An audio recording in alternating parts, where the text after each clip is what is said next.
Boa noite a todos, boa noite a todas, são 19h31. Vamos ouvir o clamor dos pobres e o clamor da terra. E aí, pessoal, tudo bem com vocês? Hoje foi um dia puxado, muita coisa para fazer. Como eu não consegui fazer academia na terça, eu fiz hoje na sexta. Deus me livre. O pior é o seguinte, está chovendo agora, estou todo quebradinho. Eita ferro. Mas tá bom, pessoal, tá bom. A leitura de hoje é muito interessante. E cá entre nós, eu acho que a leitura desse domingo é ainda mais importante, sabe? A leitura desse domingo é muito importante. Oi, Giza, boa noite. Paz e bem. Se tia Vicentina estiver por aí, dá um beijinho nela. Eu comecei a minha reflexão agora há pouco, estou ainda buscando o site do Boa Noite, Primos. Opa! Mamãe aqui, dá um beijo em tia Vicentina. Né? Estou aqui localizando a leitura de hoje, né? Porque eu cheguei agora há pouco. Cheguei agora há pouquinho, então nem tive tempo de fazer as coisas. E aqui no Rio está chovendo, mas chovendo mesmo. Não é pouca chuva, não, é muita. Né? Então, já viu, né? Com muita chuva tudo fica mais complicado. Fico até com medo da luz cair durante a live. Tá? Né? Se cair, a gente improvisa, tá? Aí não tá chovendo, não. Tá. Tomara que não venha essa chuva toda, não. Um pouco de chuva é bom, mas muita chuva é ruim, né? Do mesmo jeito, um pouco de sol é bom, mas muito sol é ruim. Né? Infelizmente, nós estamos com um clima muito desbalanceado, muito desequilibrado. Né? É um problema que a gente tem atualmente. Está com um pouco de dificuldade de entrar ao site da CNBB, mas vai entrar. Vai entrar daqui a pouco. Né? Então é só esperar mais um pouquinho.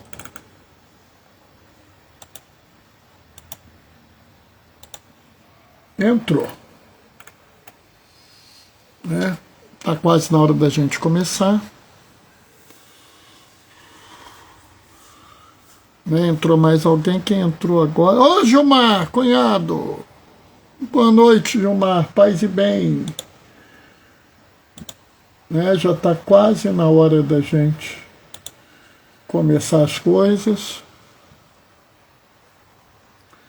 Né?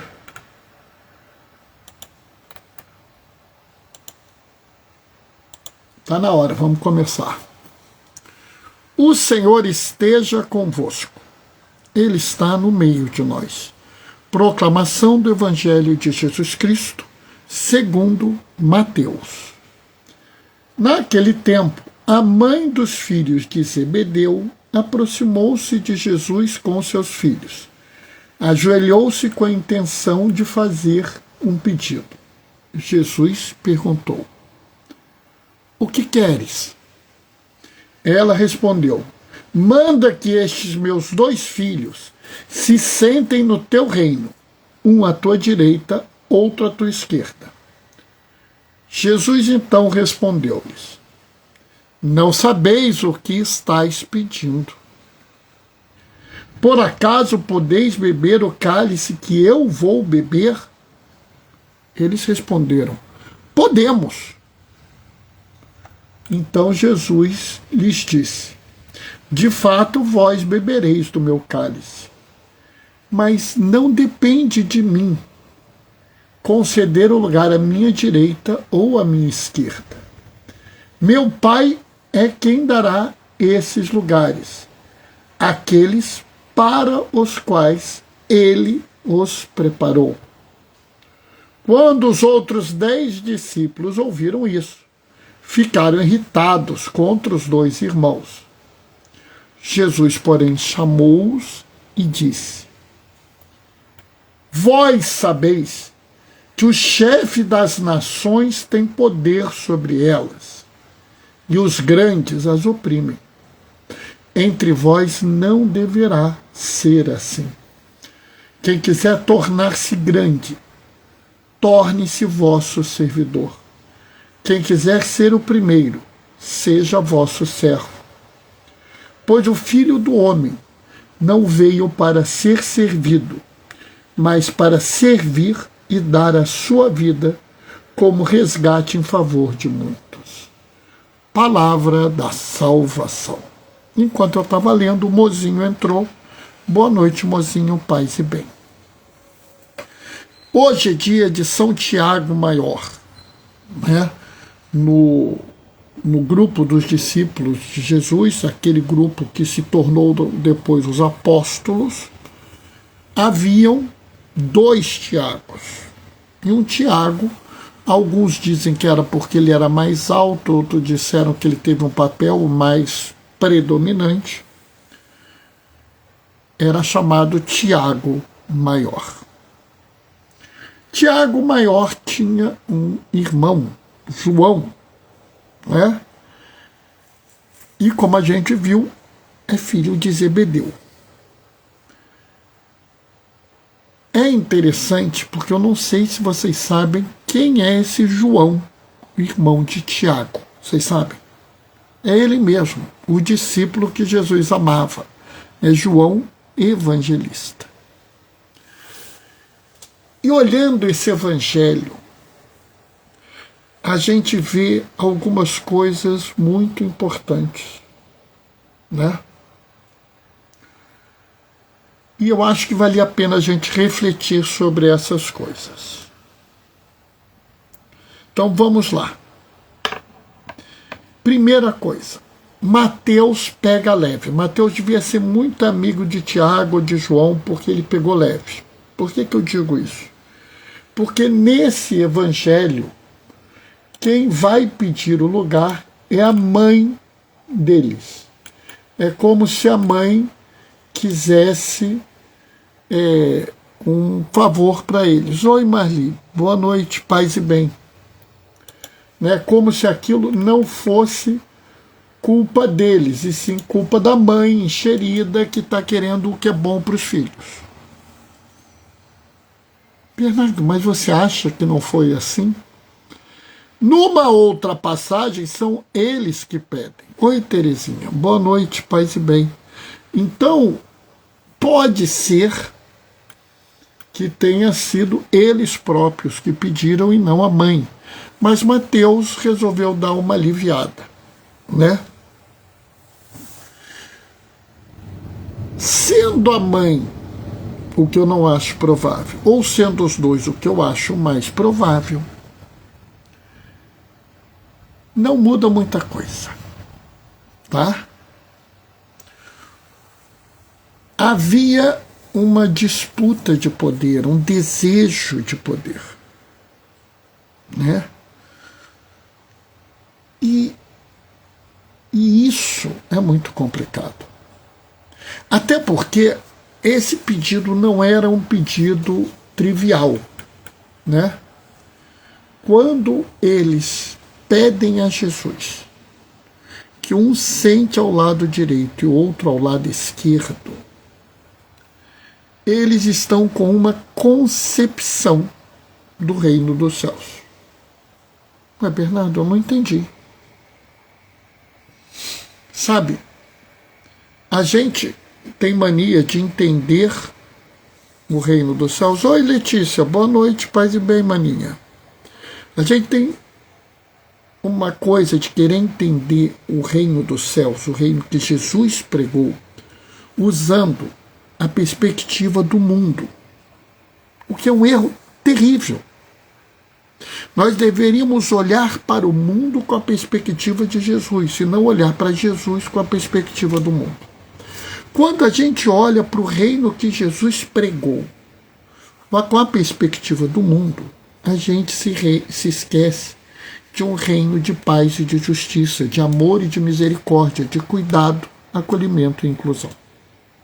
A gente pensa que o reino dos céus vai ser alguma coisa semelhante ao reino dos homens.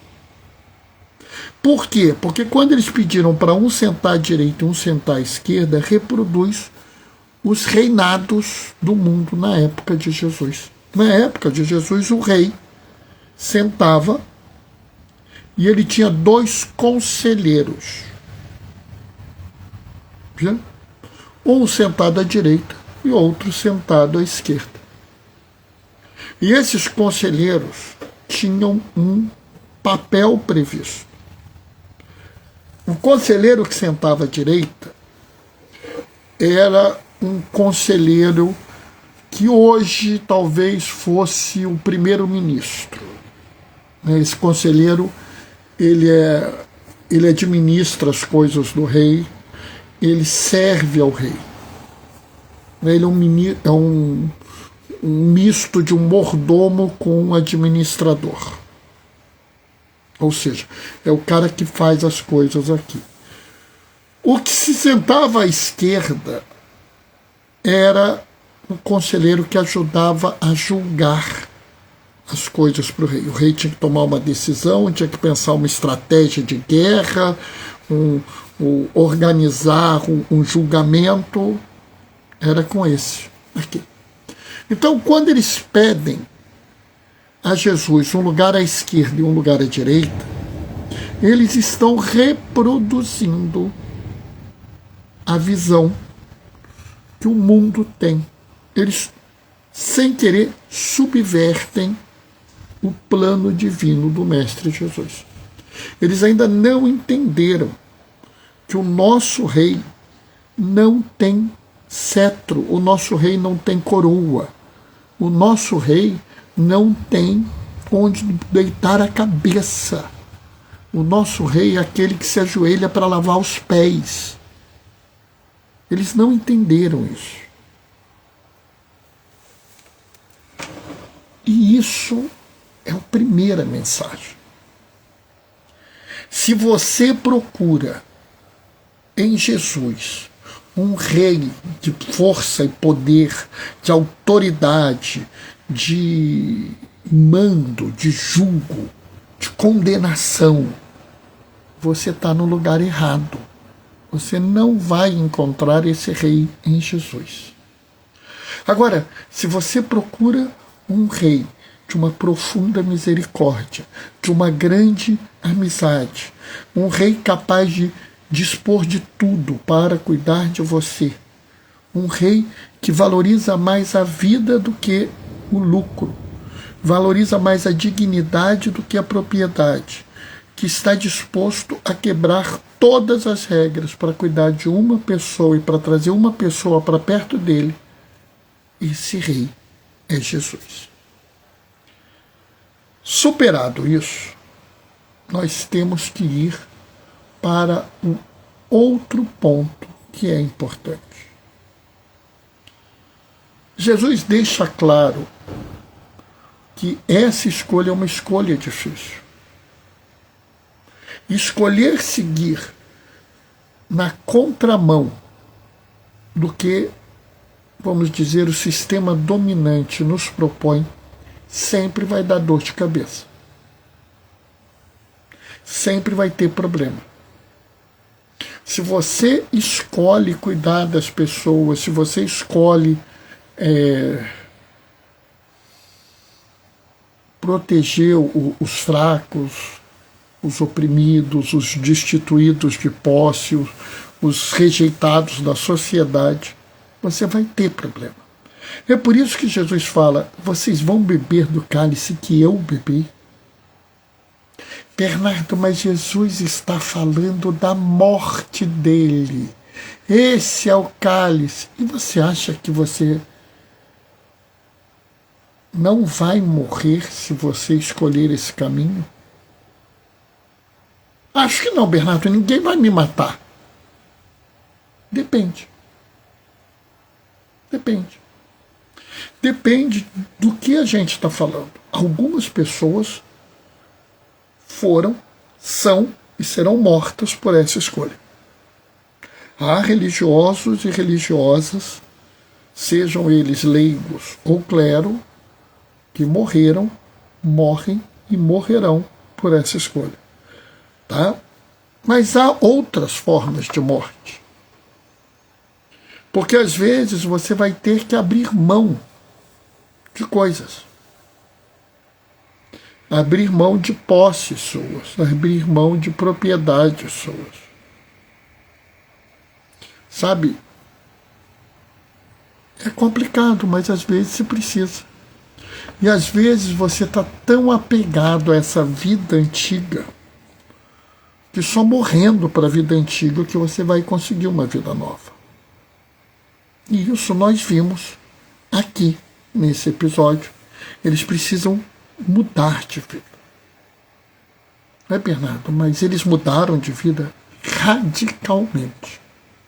É muito interessante porque Jesus tinha uma pedagogia meio estranha. Ele não virou para esses dois discípulos e falou: "Seus burros, imbecis, vocês não entendem nada, vão embora, assim eu não quero ter vocês como discípulo, não." Mesmo eles fazendo uma atrocidade como essa, ele não jogou fora. É até interessante porque Isaías fala: "O meu servo não quebra o caniço rachado, o meu servo não apaga o pavio fumegante." Mesmo esses dois homens tendo cometido essa péssima interpretação, Jesus não os rejeita absolutamente. Jesus os fala, os ensina. Não cabe a mim. Sim, vocês vão beber do meu cálice, mas não cabe a mim esses lugares. Meu Pai é que vai decidir esses lugares. Para quê? Para que eles pensem sobre o assunto. E o que eu vejo de pessoas hoje em dia que têm a certeza do oposto. Como é que é? Fulano faz isso? Tá no inferno. Esse aí melhor nem vir na igreja. Vai embora. Como? Ele faz isso? Ah, não pode ler não. Não pode ler na missa. Tá fora. Fica aí rezando, de preferência ajoelhado no milho para pagar os seus pecados, desgraçado. Enquanto Jesus prefere colocar a pessoa para pensar e trazê-la para perto de si, tem um bando de gente que prefere condenar a pessoa e afastar, retirar ela, isolá-la, para que essa pessoa, não o que está com problema, mas esse que tomou a decisão, se sinta poderoso. E aí vem o que talvez seja a maior pedrada. Porque não só aqueles dois estavam discutindo, entrou mais alguém.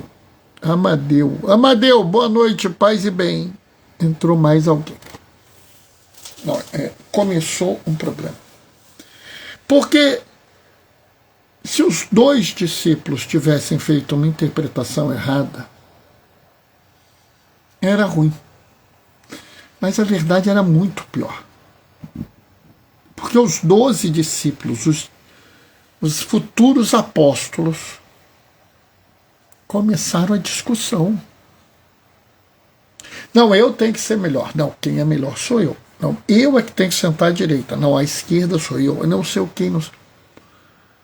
Eu fico pensando, né, assim, Jesus deve ter falado assim: meu Deus do céu, estou fazendo tudo errado, esse povo não entendeu patavina de nada. Eu acho que Jesus devia ficar assim, puxando os cabelos, porque ele devia ter assim uns desesperos com esse povo, que eu não sei como é que ele aguentava. Sinceramente, eu não sei como é que ele aguentava. E aí, ele faz uma grande frase. Vós sabeis que os chefes das nações têm poder sobre ela, e os grandes as oprimem. E quantas vezes vocês veem pessoas na sua comunidade de fé, seja lá qual for, que querem isso? Eu quero ter poder. Sabe, eu me lembro, logo que eu fui ordenado diácono, eu me encontrei com o diácono, eu devia ter uns que fui ordenado em dezembro, devia ser março ou abril. Me encontrei com o diácono. Bernardo, tudo bem? Tudo. O que é que você vai fazer hoje? Hoje tem a adoração do Santíssimo. E você preparou o que para a adoração? Como assim? Que você vai fazer na adoração? Eu não vou fazer nada. Quem vai fazer é o povo. E a reação do meu irmão diácono foi: não pode ser assim não. Como assim não pode ser assim? Você é o diácono, você tem que falar para eles como eles têm que fazer a adoração. Ô fulano, tem gente lá que tem mais tempo de adoração do que eu tenho de vida e eu tenho que falar como eles têm que fazer a adoração. Bernardo, você é o diácono, você manda neles. Sabe, aquilo me deixou profundamente chocado. Porque é o oposto do que Jesus nos ensinou nesse evangelho.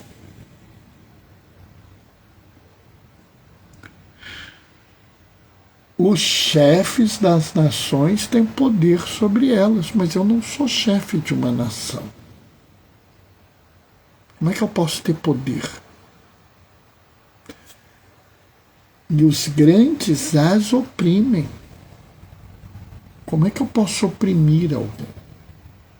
Como é que eu posso dizer quem está certo ou está errado? Quem vai ou não para o inferno? Sei, você vai falar que ninguém pode julgar. Não é isso. Esse que é o problema. No Evangelho, capítulo 7 de Mateus, Jesus deixa muito claro: se você não julgar, você não será julgado. Mas ele fala: com a medida que julgueis, será julgado. Todo mundo tem que exercer um julgamento. Né? Um pai e uma mãe exercem um julgamento. O marido, a esposa, exerce um julgamento.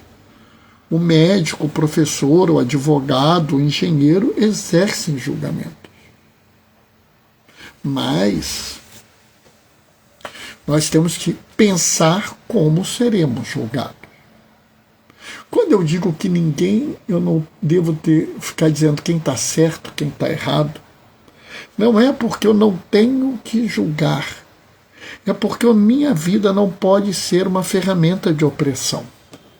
Eu não posso ser, na igreja, alguém que oprime os outros, levando a um raciocínio do tipo: se você não faz como eu estou dizendo, você está errado. E sabe, pessoal, é impressionante como as pessoas fazem isso na igreja. E é muito gozado porque é direto assim. Escreveu, não leu, fulano está errado, está no pecado, vai cair, vai para o inferno. Sabe, se você transforma a sua fé nisso, você criou uma ferramenta de opressão. E aí ele vira e fala, né? Entre vós não deverá ser assim. Quem quiser tornar-se grande, torne-se vosso servidor. E aqui é que eu acho genial, porque Jesus inverte a ordem. Enquanto no mundo inteiro se ensina que você deve buscar a força, o poder, a autoridade, Jesus fala, você deve buscar o serviço. É interessantíssimo, porque cada vez mais se busca pessoas, até dentro da comunidade de fé, as pessoas querem ter autoridade. Eu me lembro, quando eu fui investido ministro da comunhão, um colega meu, pessoa muito boa, mas não é de igreja, virou, olhou assim, agora que você é ministro, você manda o coroinha pegar cafezinho para você, né? Eu falei, não, eu tenho que servir mais gente que o coroinha. Ué, Bernardo, mas o ministro não é superior ao coroinha? Provavelmente é. Mas você tem que servir mais gente? Ué, Bernardo, por quê? Porque na igreja a autoridade é dada pelo serviço. Entendem isso? A autoridade não existe para mandar, para ter poder. A autoridade não existe para oprimir os outros. A pior coisa que você pode ver é alguém com autoridade na igreja que mande, que use essa autoridade para oprimir o povo. Isso é profundamente errado. Profundamente errado. E é isso que Jesus ensina. Ele nos diz claramente isso. Quem quiser ser grande, torne-se vosso servidor. Quem quiser ser o primeiro, seja o vosso servo. Jesus mostra que não é no centro do poder que você se tornará um bom cristão, e sim na periferia do mundo, lá onde ninguém quer ir. Lá onde eu falo que é a fronteira da misericórdia. Porque é um canto que só o amor te leva. E de lá você só sai pela fé. São aquelas situações onde você olha para um lado, olha para o outro e fala assim, tudo que eu fizer agora, eu estou no erro. Eu vou errar em qualquer ação que eu fizer.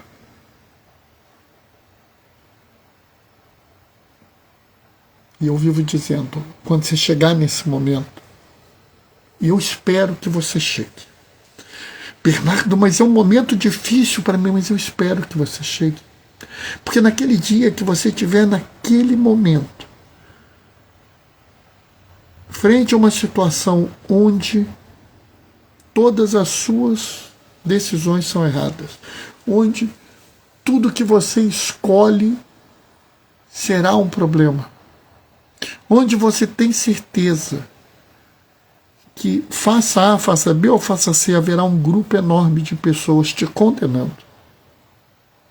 Você chegou no lugar onde Jesus quer que você esteja. Porque provavelmente você tem um grupo de pessoas excluídas, à margem da sociedade, oprimidas, desprezadas. E elas precisam de você. E aí eu digo que só a sua fé te resgata de lá. Só a tua fé vai fazer você tomar uma decisão. Mas a decisão vai ser errada, vai. Porque para muitos você não deveria fazer aquilo. Aliás, se você fizer o certo, se você fizer aquilo que Jesus pediu para fazer, vão dizer, você é louco, você é louca, irresponsável. Absurdo você ter feito isso, menino. Menina, você não podia ter feito isso. Amém, está dizendo a Gesa. Que bom que você concorda, Gesa. E Bernardo, como é que eu vou sair de lá? João, na primeira carta, te respondeu isso. Quem não ama, não conhece a Deus. Porque Deus é amor. O mesmo João que queria um lugar à esquerda ou à direita te fala isso depois.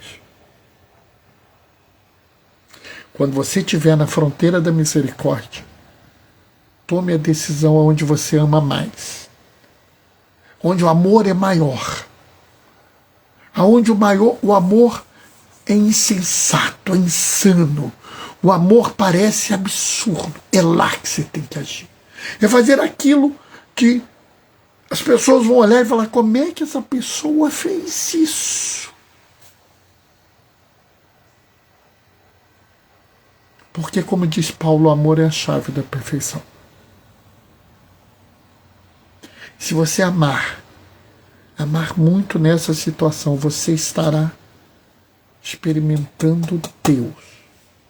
E será a decisão certa. Mesmo que todas as pessoas te condenem, foi a decisão certa. Mesmo que todos digam que você é um burro, imbecil ou qualquer outra coisa, será a decisão certa. Mesmo que você tenha perdas, será a decisão certa. E aí, eu quero fechar para vocês com uma reflexão importante. Esses dois homens que tiveram essa queda tão grande nesse dia, não são dois homens qualquer. Nas grandes experiências místicas de Jesus estavam presentes Pedro, Tiago e João. Nos anos que se seguiram. Ô Pedro, tudo bem, menino?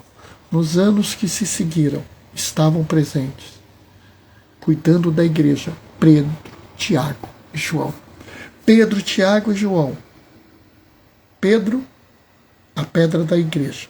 Tiago e João, os irmãos de Zebedeu, que queriam tanto poder, se tornaram os mais próximos de Jesus porque se converteram. Se tornaram os mais próximos de Jesus porque amaram profundamente, mudaram as suas vidas, morreram para a vida antiga e nasceram para uma vida renovada no amor, na água e no espírito, numa vida de serviço, de amor, de inclusão e acolhimento. E por isso, beberam do cálice do Senhor. Tiago e João, que tiveram essa queda tão grande, se converteram. Passaram a ver o mundo com os olhos de Jesus, a se portar como Jesus nos ensinou a se portar, viver como Jesus viveu. E no fim, se tornaram grandes exemplos para nós. No dia de São Tiago Maior, eu vos chamo a fazer essa mesma caminhada. Viver como Jesus viveu, amar como Jesus amou, seguir como Jesus seguiu. E no fim, vai ser muito bom. Amém? Boa noite, Bernardo. Estou vendo com a minha avó Luzia. Ela é muito religiosa. Ô, dona Luzia, que bom que a senhora está assistindo. Pena que a senhora chegou tarde. Mas olha, fique orgulhosa desse rapaz aí, seu neto. Pedro é uma pessoa que eu gosto muito, tá? Dona Luzia, daqui a pouco essa live vai estar no ar, tá? Se a senhora quiser assistir, não tem problema, tá? Mas fica aí, porque ainda vou deixar uma bênção, tá? Minha prima Dalgisa está mandando amém com mãozinhas de oração. Que bom que a Dalgisa gostou. Né? Tia Vicentina também está assistindo a live, Mozinho, Gilmar, a Lena deve estar assistindo, né? A Marli está assistindo. Parabéns, mozão, muito boa a reflexão. O Pedro está dizendo, assistiremos. Ah, que bom, Pedro. Olha, espero que vocês tenham gostado. Amanhã, 19h30, vai ter outra live. Vai ser sobre o domingo do tempo comum. Né?